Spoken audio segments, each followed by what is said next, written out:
that kind of action, which did take place at the municipal level in California and elsewhere, is how new, better policies get adopted higher up the food chain. So we've had a big impact on a statewide basis, more than just what the local effort might look like. And I also just to say that in general, these sort of efforts start locally. What can your community do if families are creating a supper smog when they cook dinner, causing indoor air pollution to rise to levels that would be illegal out of doors? City Council member Kate Harrison authored the local ordinance that bans new homes from connecting to the natural gas network in Berkeley, California. The bill passed in July 2019. And Sean Armstrong is a zero-net energy designer and a managing principal at Redwood Energy, which helps affordable housing developers lower housing costs by going all electric. They joined me in September to talk about the health, safety, and financial benefits of requiring new homes to avoid gas and instead use electricity for cooking, heating, and water heating. I'm John Farrell, Director of the Energy Democracy Initiative at the Institute for Local Self-Reliance, and this is Local Energy Rules, a podcast sharing powerful stories about local renewable energy. I just want to start with a little bit of context for folks who may not have heard of this, but in July, Berkeley was one of the first cities in the country to pass an ordinance at the city level that is banning gas hookups for new home construction. And I would just like to start by saying, why does the city need to do this? Why is this an important time to say that we're going to draw a line about hooking people up to the gas network? This is Kate. About 27% of our GHGs are coming from the use of natural gas in buildings. Usually when we think about this, we think about cars and factories, but to find out that it's actually our homes are producing this amount of GHG was stunning. We also know from emerging research that there are health implications from natural gas use in the home, particularly for lower income people who may not have good ventilation, et cetera. The use of these devices does create more asthma in children in particular. And finally, we live on a seismic hotspot. We have a gas pipeline that runs right into our high school, into our homes, and we are likely to have an earthquake in the next few years. All these things taken together have led to us to consider banning natural gas in new buildings. Also should say that we have about 5,000 new units on tap to be built in the city of Berkeley. So this is a good time while we're building a lot of housing to think about the future and how to not replicate the problems of the past and how to move forward with a carbon-free environment. So, Sean, I feel like you could address this next question really well, which is if we don't let people use gas in homes for space heating, for water heating, for cooking, what's the alternative? Tell me a little bit about how you have been working in making sure that you can build a facility that people can live in comfortably that doesn't use gas. Well, if the state stops making people install gas into homes, keep in mind that the state has been aggressively trying to gasify homes since the electricity crisis of 2001, which was a manufacturing crisis, and it led to the Enron scandal. So ever since, code has essentially obligated people. And the consequences of their health are pretty big. We have a doubling of asthma in children in a house as a consequence of having just the gas stove, which is a dirty, burning, uncontrolled, often unvented gas burn. We inspect gas stoves as part of our business of making sure that affordable housing is safe to enter. Gas stoves are a danger if they don't work. And we often find literally deadly leaks of carbon monoxide from the ovens, and then frequently dirty burns from the burners, and then gas leaks behind the stove at the connection, all three of which can be so bad that you have to evacuate because it can kill people. We actually had a former staff person of mine almost died, almost about a month ago now. He was down in the Bay Area, and there was an oven that was badly leaking carbon monoxide. And he said that his whole body, he had like 4 sensors on, and they went off like Christmas trees, all of his lights. And he had to go to the hospital. He had to be put on oxygen. He almost died. So it was just testing affordable housing itself that reveals that this is a very dangerous technology, and it's been forced. So giving people the option of not having it is a way of preventing asthma. It's worth talking about. And one of the things that you do as part of your work is to actually construct buildings, construct multifamily properties that don't use gas. Tell me a little bit about how that works. Like, how much does it cost? What are the options that people have if they're not cooking with gas or using gas for other functions in a home? Well, thanks for asking. I try to frame it in the virtuous, we should take care of our kids, I have kids kind of way, but truly my background is in construction cost estimating. I worked for one of the big 10 affordable housing developers in the country for years, 6 years, lowering construction costs. So it was there in a apolitical environment where I just had to reduce construction costs by 30% usually each fall on multiple projects, that I found that if I took out the gas infrastructure costs and the gas plumbing costs, I could shave like $3,000 per apartment off, which had the consequence of maybe funding an extra apartment itself or two. It could be very large numbers in the hundreds of thousands of dollars, and it would take $100,000 or more to develop an apartment. So it was really obvious to all of my clients then when I became a consultant in 2011 that it was just a cheaper way to build. It was faster. It reduced a lot of the design and the permitting and the surprises, a lot of unpleasant surprises when you're putting in gas infrastructure around existing equipment, or you can't vent next to windows with it, so you end up having to redesign the whole building around getting rid of gas. And so I've been fighting the code for years that was trying to make sure that we had enough electricity when we obviously did. We have now huge surpluses in the grid every day of 20% more than we're actually using of electricity. So in a situation where we're really taking care of our electricity supply and the crooks who got us into that situation, now we have the capacity to stop burning gas in homes, and it's just self-evidently expensive and dangerous. We have fires in our affordable housing developments that was consulted on back when we were still helping out people with gas, which we no longer do. But I've seen apartment buildings go up. It's in the New York Times today. There's a huge apartment complex that blew up because people had installed gas in an unsafe way. And it's like 20 households that are now homeless. It's really dangerous in apartment buildings. Something that goes wrong affects everybody in the community that's living there. So it's really expensive. It's dangerous. But the first thing to say is that my clients mostly just acknowledge it's expensive. So we just support that. It works across all political stripes. It's expensive to put in gas. Yeah, I was going to say, in addition to the upfront beginning costs that Sean addressed, we have the ongoing cost to tenants. Our tenants don't really get a choice of what goes in their buildings. We know that gas prices have gone up on average. Well, actually, there's a request now from the SoCal Gas and Electric to increase their gas prices by 40% in the next billing cycle, compared to electric prices, which has gone up on average 1% to 2% a year. People are now required for homes that have fewer buildings with 3 or fewer stories to add solar under state law. Those people will be paying virtually nothing for this electric technology. So the ongoing cost to tenants is really important. Right now we have a situation where a landlord decides something's cheaper up front, I'm going to do that, but they strand these costs on the tenants. The other way that costs get left to the future generations is through stranded costs, more of us moving away from the grid as we all get solar. The gas costs are being paid by fewer and fewer people, and I'm not willing to make that be the tenants that live in Berkeley. So our multifamily housing really needs to adapt to this as both an equity issue and a safety and GHG control issue. The other thing I wanted to say is I believe that our work here will help prime the pump for an entire industry. One of the biggest impediments to doing this has been lack of knowledge among developers and people in the construction trades. If you try to get a heat pump in your house, it can be a little challenging to find someone who can do it. Us pushing this will allow the development of an industry just like pushing solar led to the development of an industry with reducing costs. So we're going to see an improvement in the cost picture, but even as of now, it is cheaper to go with electricity instead of natural gas. I'm really glad you brought up the state solar mandate because it's sort of this interesting interface here between state policy, where energy policy is often set, and local policy, and where the two can really be brought into harmony. You have the state policy requiring solar on new homes, and now you're talking about getting gas out of homes. But of course, as you've pointed out, the solar on these homes can actually help lower the cost of using electricity to supply the energy for these different home uses.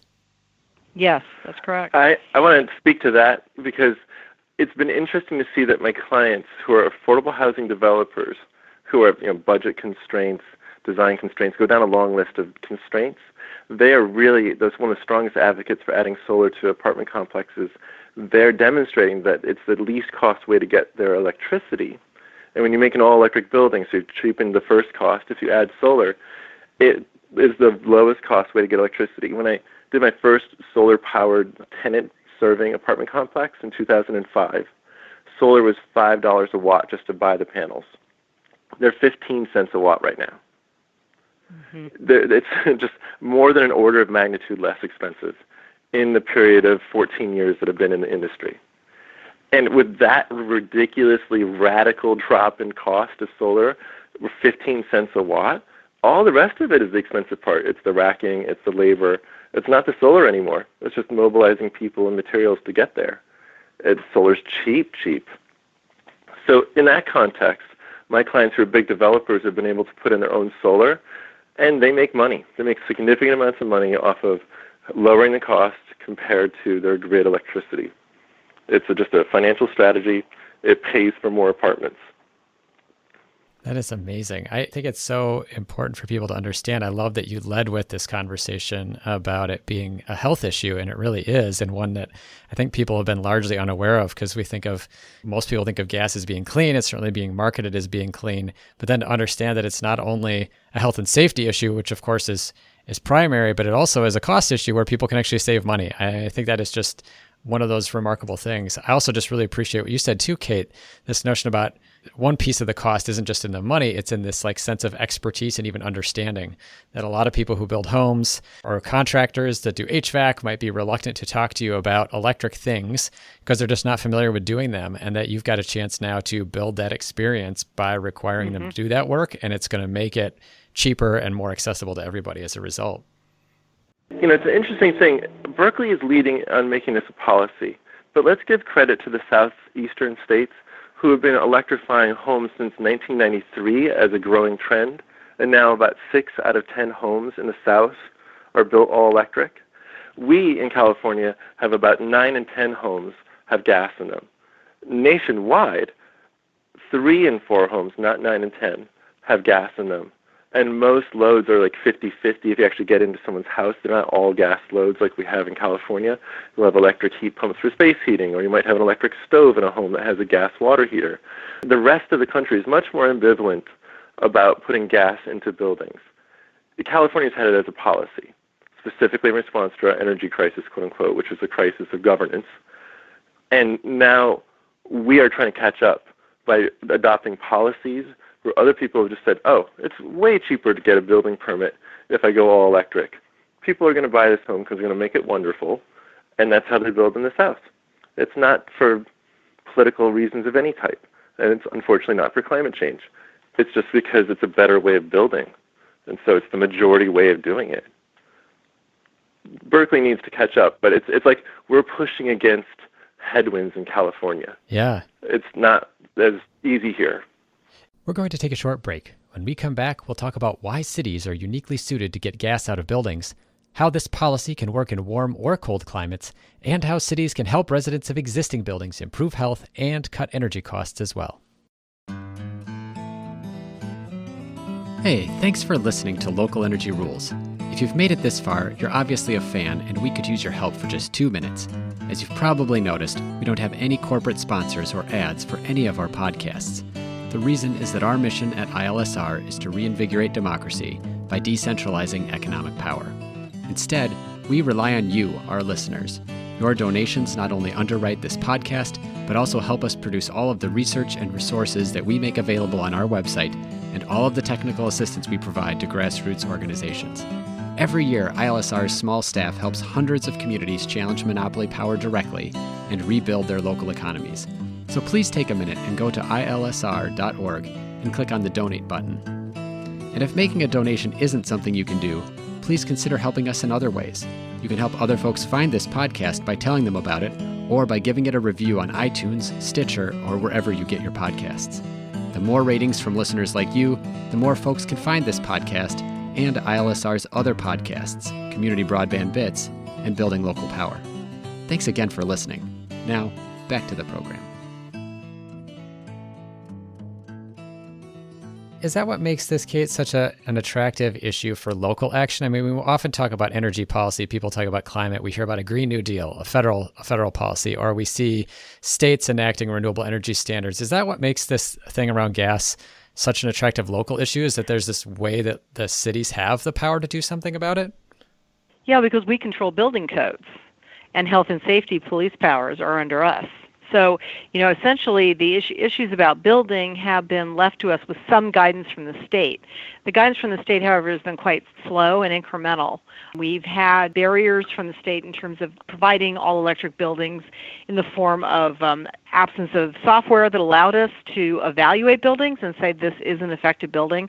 Literally until recently, the state's software only allowed you to enter inputs for gas buildings. And if you wanted to go with an electric appliance or an electric building, you would have sort of demerits applied to your project saying, wow, that's not an efficient gas heater. No, it's an efficient electric heater, but we don't give you points for that. So we've had these barriers at the state level. Us doing this work has prompted the state to start looking at removing those barriers. And in fact, they are now modeling the allowance of these buildings for 3 stories or lower for all residential, and they're working on models right now for hot water heating for all building types. So us changing our building codes, in a sense, force them to do more work on their end. We can't say to a developer, we think it's great to get rid of natural gas, now go get your Title 24 approval from the state, if the state doesn't work with us to make that feasible. And our doing this has sped them up in terms of making that feasible. So we've had a big impact on a statewide basis, more than just what the local effort might look like. And I also just to say that in general, these sort of efforts start locally. We started locally in Berkeley with the writing off solar on your property tax. That came out of Berkeley. We had the first recycling in the United States, curbside recycling. So these things often start at a local level.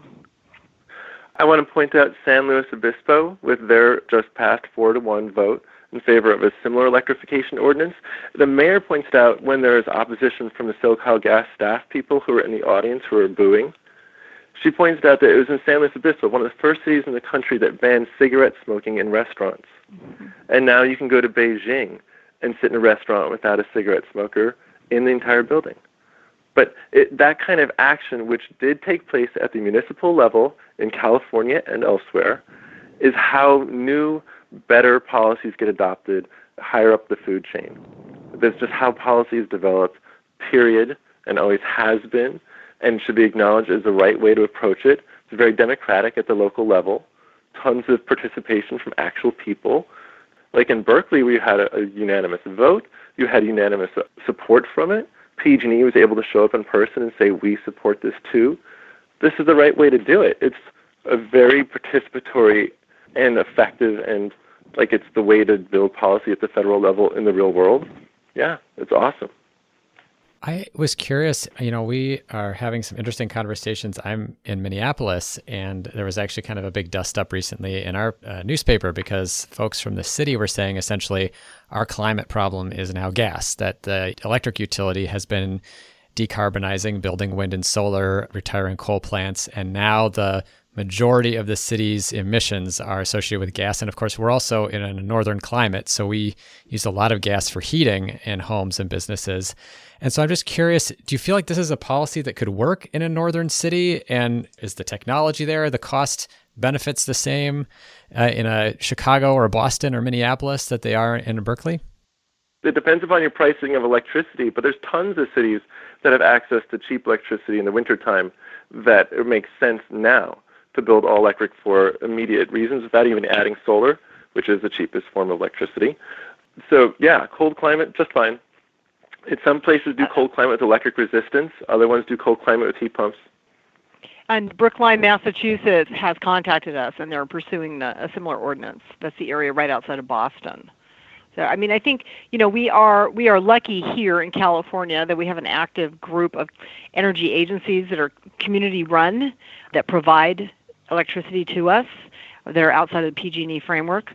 I think that gives us even more ability to do this because we can work with our local agency on rebates. We can do things with their rates that allow us to incentivize people to do some of these technologies, to introduce these. But I would say even absent that, having natural gas drive an electricity plant is still a better deal than having it come as electricity, than having natural gas come into your home, because you avoid all those pipelines with all the possibilities of explosion, leakage, et cetera, across the entire supply chain. So, we know that factories are many more times, 84 times more efficient, natural gas factories, at sequestering pollution than the pipelines and the lines into our homes. So even if we start with natural gas, because that's what's available to a state as the starting point for producing energy, if they produce electricity, we're much better off than if they use it just as natural gas. Yeah, scientifically, Kate's super right on. Like this important thing to understand that we have dirty burning appliances that have gone around the country and they've cleaned up gas power plants. So now it's dirtier in your kitchen after you've cooked a meal and you've made supper smog with your gas stoves, nitrogen dioxide, and formaldehyde, as well as all of the PM 2.5 that's coming off. That's just from the food.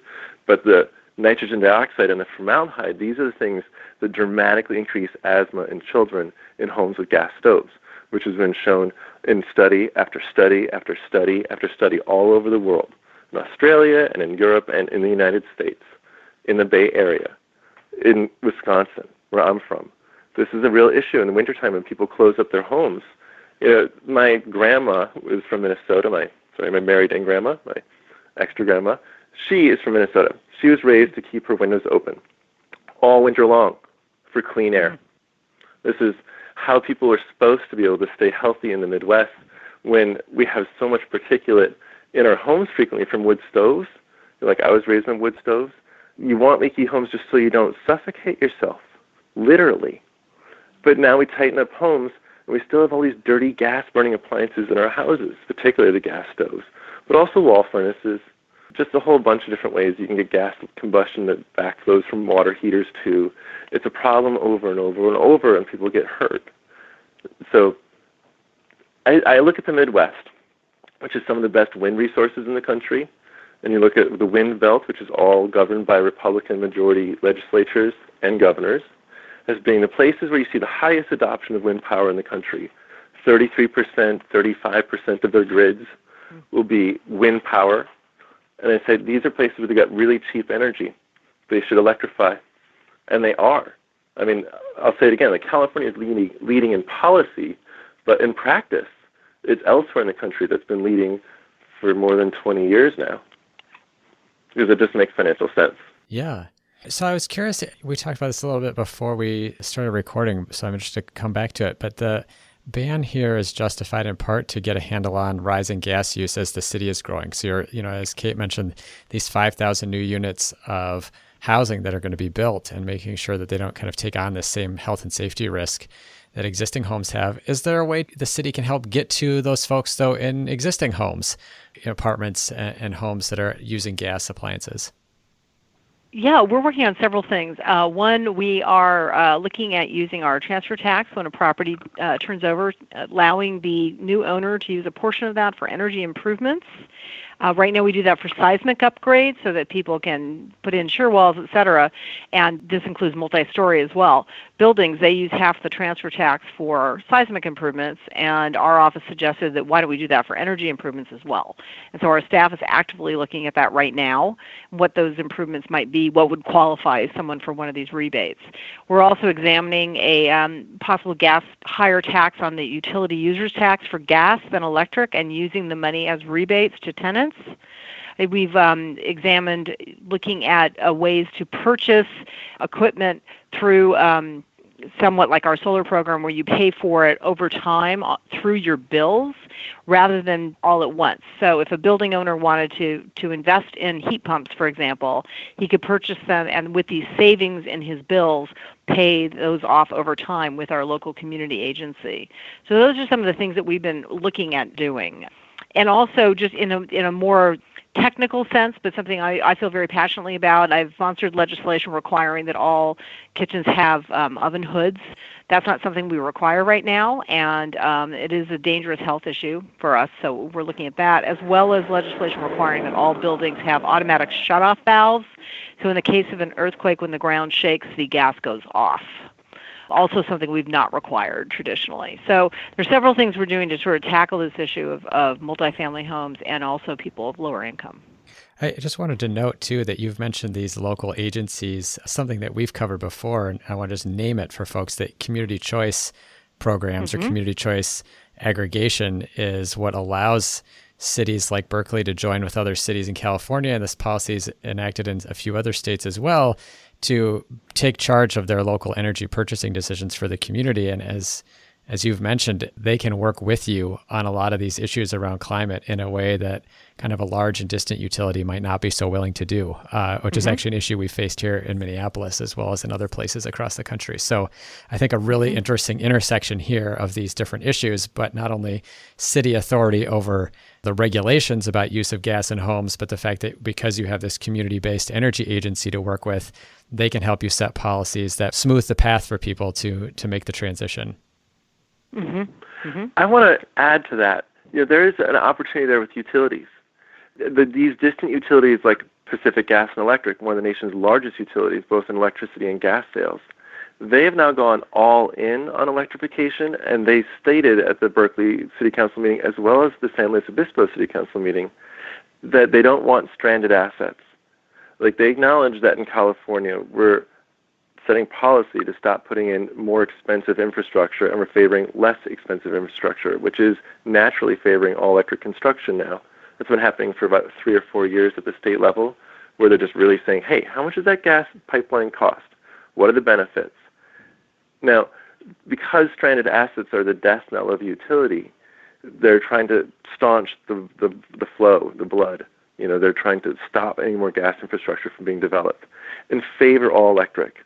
So you see in Sacramento, where they have their municipal utility, which is also one of the nation's largest utilities at its own scale, still big, they have a $13,000 incentive for electrifying existing homes, which they've told me pays off in about 14 years for them, and they have a 40-year bond to get that.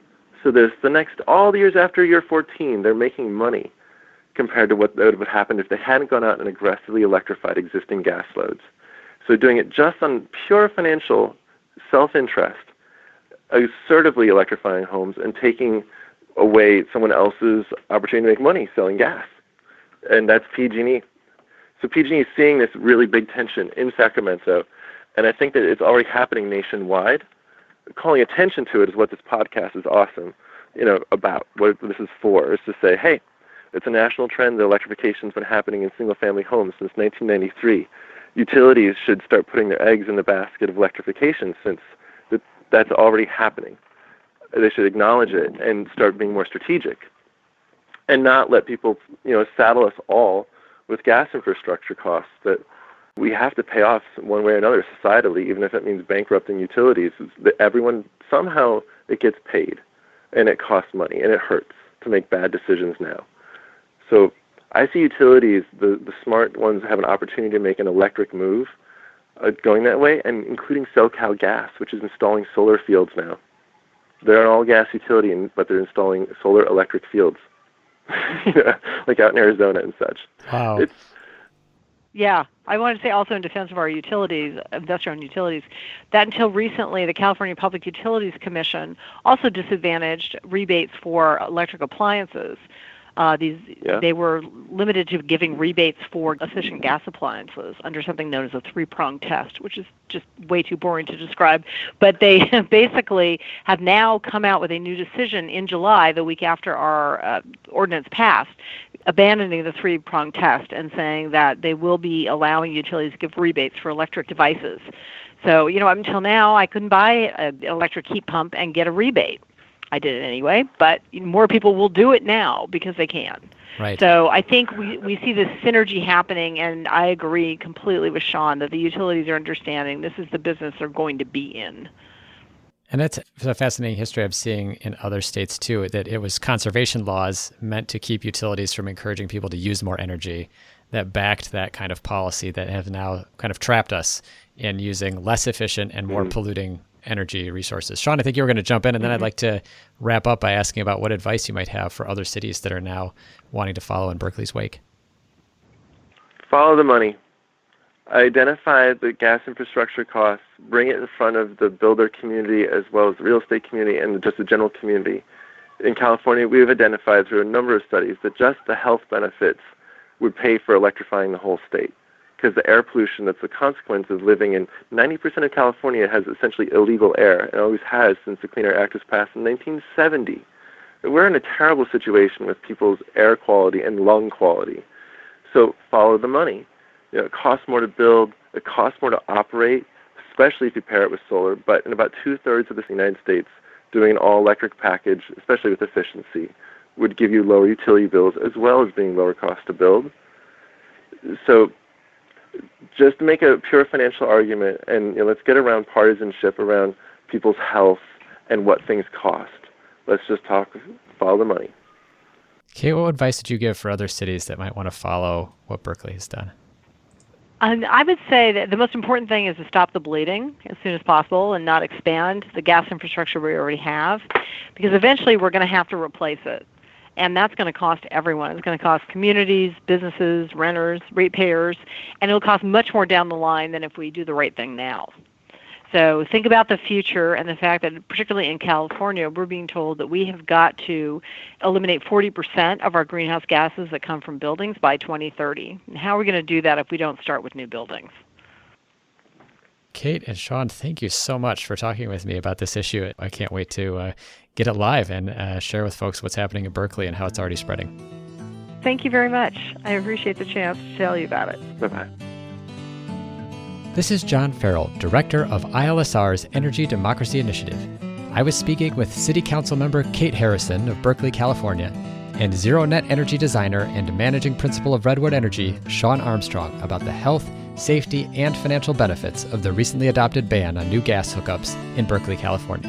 You can learn more about how cities drive local climate action and clean energy by visiting the interactive Community Power Map and Community Power Toolkit, both available from the Institute for Local Self-Reliance at ilsr.org. That is ilsr.org.